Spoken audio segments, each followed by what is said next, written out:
Իրանի նկատմամբ ռազմական ուժ կիրառելու որոշումը հանկարծ փոխվեց։ Ինչու հանկարծ։ Մի շարք հանգամանքներ են, որը պատճառ է հանդիսացել Միացյալ Նահանգները իր դիրքորոշումը փոխել։ Առաջի եւ հիմնական պատճառը նա է, որ Միացյալ Նահանգները արդեն ունի այն փորձը, որ ռմբակոծություններով Իրանում իշխանափոխություն իրականացնելը դա անհնարին է եւ դրա ամենավառ ապացույցը անցյալ տարի 12-օրյա հունիսյան պատերազմն էր, որտեղ որ Իսրայելը եւ Միացյալ Նահանգները միասնաբար հարձակվեցին, ռմբակոծեցին մի շարք տեղեր եւ տեղի չունեցավ այն ինչը որ իրենք ցանկանում էին։ Մինչեւ անգամ հետագայում պարզվեց, որ իրենք նույն անգամ չի հաջողվել միջուկային օբյեկտները։ Այո, չի հաջողվել միջուկային օբյեկտները։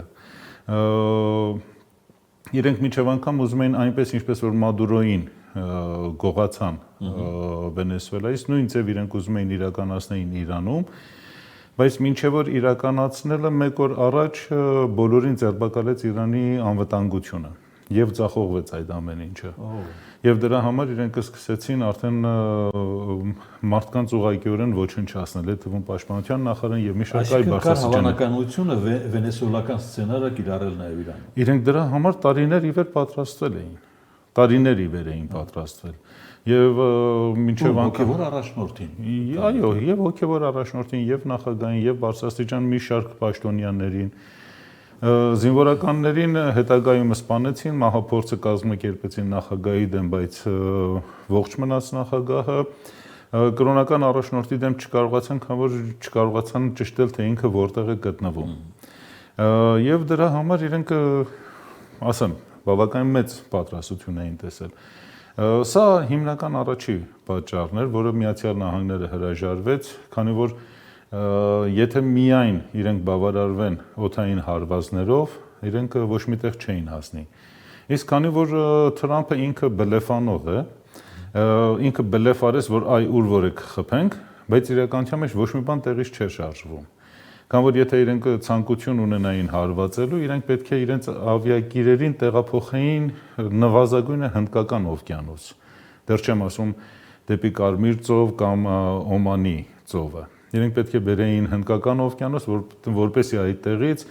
օդանավները թռիչք իրականացնեն եւ կարողանային ռմբակոծեին Իրանը։ Իրենց ոչ մի ավիակիր չէր տեղից շարժվել։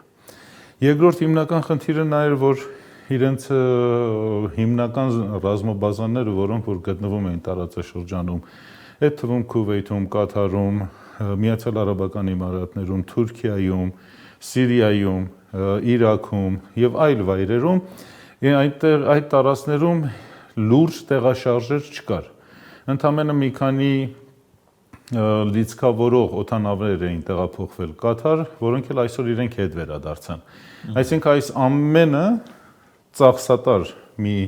ներկայացում էր, որը ցանկությունն էր որոշակի քաղաքական դիվիդենդներ քաղել եւ նաեւ փորձել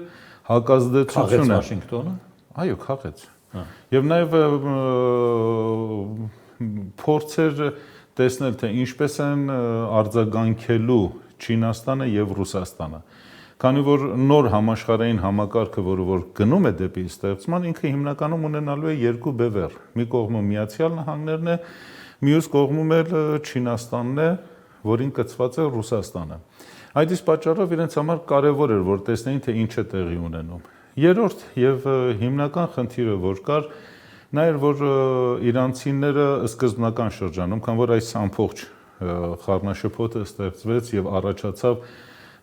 դեկտեմբերի 28-ից։ Դեկտեմբերի 28-ից այս կողմ իրանցիները, իրանական զինված ուժերը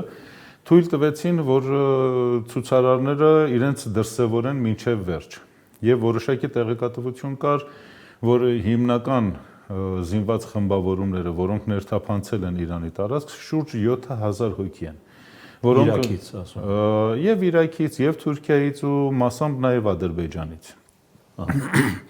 Եվ իրենք ինչ էին բանանում, տարածվել էին Պարսկաստանի տարածքով մեկ խմբավորումներով 10, 20, 50, հիմնական խմբավորումները Թեհրանում էր, որտեղ որ 50-ից մինչև 100 հոգանոց խմբեր էին, փոքրիկ, որոնք Թեհրանի տարբեր հատվածներում իրականացնում են խժդեժություններ, եւ երբ որ տեսան, որ այդ խժդեժությունները սպանություններ, այո,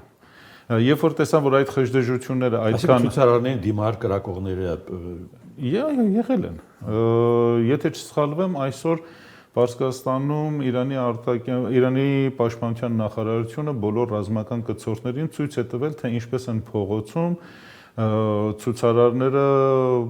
պարզապես գլխատում ոստիկանին, որը ոչ մի դիմադրություն ցույց չի տալիս, կամ ինչպես են փողոցում սպանում փայտերով, քացով եւ քարերով ոստիկանությանի եւ որոշ զինվորականների։ Կամ նաեւ իրենք այդ խժդժություն առաջացնող մարդիկ ինչպես են սպանում իրենց նկարահանածը ոստիկաններին եւ ոստիկանապետերին տարբեր տեղեր ճանապարհների վրա։ Այստեղ իրենք պարսիկները թույլ տվեցին, որ դա տեղի ունենա, որպեսզի հետագայում իրենք ունենան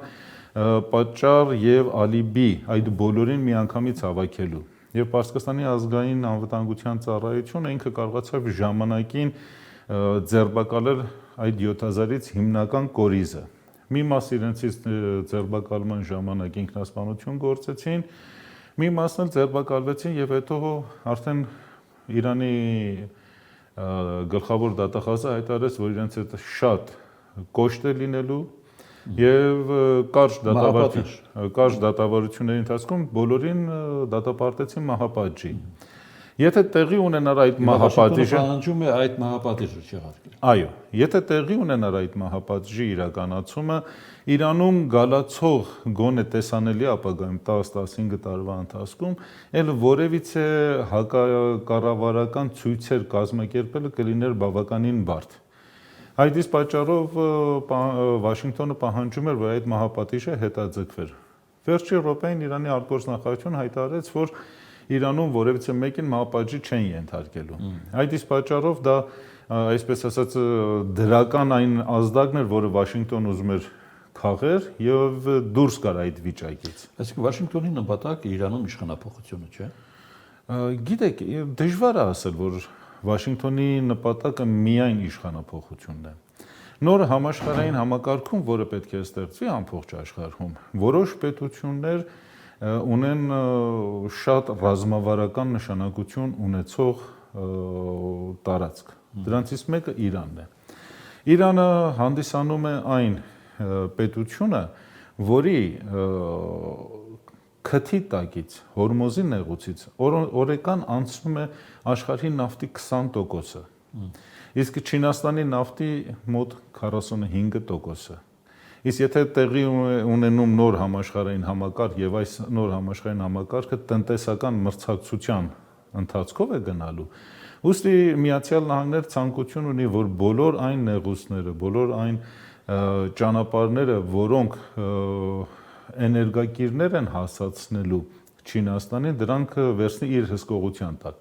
Դրանցից մեկը նեղուցի Հորմոզի նեղուցն է։ Մյուսը Բաբ ալ-Մանդաբն է, որը գտնվում է Եմենի հսկողության տակ։ Երրորդը եւ ամենակարևորը հյուսիսային բևեռն է, որի միջոցով Չինաստանը կարող է ավելի կարճ ճանապարհով իր ապրանքը արտահանել դեպի Գրենլանդիան այստեղ է թանկացել։ Գրենլանդիայի ամբողջ խնդիրը այդտեղ է թաղված։ Հյուսիսային բևեռի մոտ 50%-ը պատկանում է Ռուսաստանին։ 5%-ը Միացյալ Նահանգներին, 15%-ը Գրենլանդիային եւ շուրջ 25%-ը Կանադային։ Այսինքն Թրամփը, որ հայտարարում է, որ ուզում է միացնել Կանադան եւ Գրենլանդիան Միացյալ Նահանգներին, սա է բուն պատճառը։ Ուրիշ ոչ մի խնդիր չկա այդտեղ։ Իսկ սա Թրամփի ծրագիրը չի։ Սա Միացյալ Նահանգների ծրագիր է։ Թրամփը շատ փոքր մարդ է, շատ փոքր մարդ է Միացյալ Նահանգներում, որ որևիցե մի բան որոշի։ Կամ որ այնտեղ կան համապատասխան կառույցներ, կան ինստիտուտներ, որոնք պետության ծրագիրն են որոշում գալիք 50 տարվա համար, 100 տարվա համար։ Եվ Թրամփը այդտեղ ուղղակիորեն ստորագրողն է։ Պարզապես այս նոր համակարգը, որը ստեղծում է աշխարհում, Միացյալ Նահանգները ամեն ինչից հետ է ընկել։ Ամեն ինչից։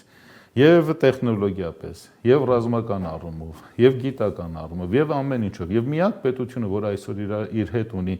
մրցելու ամբողջական հնարավորություն, դա Չինաստանն է։ Իսկ որպեսի այդ հետընկած ժամանակահատվածը իրենք վերականգնեն, իրենք ստիպված են կոշտ մեթոդների դիմեն։ Եվ տեսնում ենք Թրամփի կոշտությունը բոլոր տեղերում, այդ թվում նաև Հայաստանում։ Միջազգային իրավունքի ճակերտավոր հարկմամբ։ Այո, այսօր Միացյալ Նահանգները փորձում է Վենեսուելայից արդեն գոհ է Թրամփը։ Չի ասի, որ գոհ է։